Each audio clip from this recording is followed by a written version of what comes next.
बहुत समय पहले की बात है। एक छोटे से गांव में एक जादुई पेड़ था। उस पेड़ के बारे में सभी कहते थे कि वह उन बच्चों की मुरादें पूरी करता है जो अच्छे काम करते हैं। उसी गांव में एक नन्हा बालक राजू रहता था, जो रोज स्कूल जाता और शाम को अपने दोस्तों के साथ उस जादुई पेड़ के नीचे खेलता। राजू, क्या तुमने कभी उस पेड़ से कुछ मांगा? उसकी सहेली रीमा ने पूछा। जी हाँ, मैंने मांगा है, राजू ने मुस्कुराते हुए कहा। मैंने इस गांव के लिए खुशियां और सफलता मांगी है। यही वजह है कि मुझे इन इंस्पिरेशनल हिंदी स्टोरीज में विश्वास है। एक दिन गांव में एक दुखद स्थिति आ गई। एक असामान्य सूखे ने सबकी खेती और पानी के स्रोत को सुखा दिया। गांव के लोग परेशान थे और सबने मिलकर प्रार्थना की। राजू ने भी उस जादुई पेड़ के सामने जाकर कहा, प्रकृति की देवी, मुझे कोई धन संपत्ति नहीं चाहिए, बस मेरे गांव की खुशहाली चाहिए। उसकी सच्ची प्रार्थना सुनकर आसमान में बादल छाए और जोरदार बारिश हुई। सूखे की परेशानी दूर हुई और गांव फिर से हरा भरा हो गया।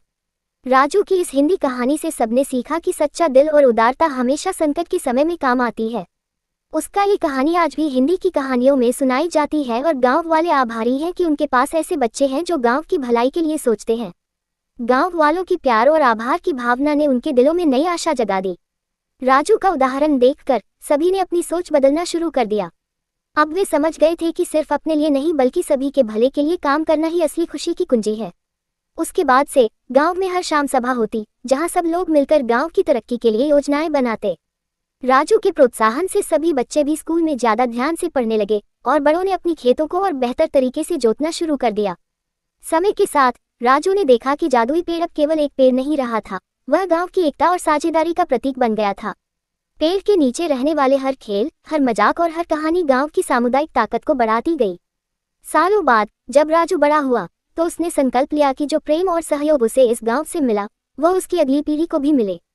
उसने स्कूल के बच्चों को पढ़ाना शुरू कर दिया और अपनी समझदारी से गांव के लोगों को नई खेती की तकनीकें बताईं। गांव में अब हरियाली थी, समृद्धि थी और सबसे बढ़कर एक दूसरे के प्रति प्यार और सम्मान था। जादुई पेड़ अब भी वहां था, अपनी जगह पर मजबूती से खड़ा, अपने नीचे नई कहानियों को जन्म देता। और यही कहानी राजू ने अपने बच्चों को भी सुनाई कि कैसे एक छोटी सी प्रकृति की पूजा से पूरे गांव की किस्मत बदल गई। राजू और जादुई पेड़ की कहानी हमेशा सिखाती रहेगी कि साझा प्रयास से ही सच्ची खुशियां मिलती हैं। Share the story.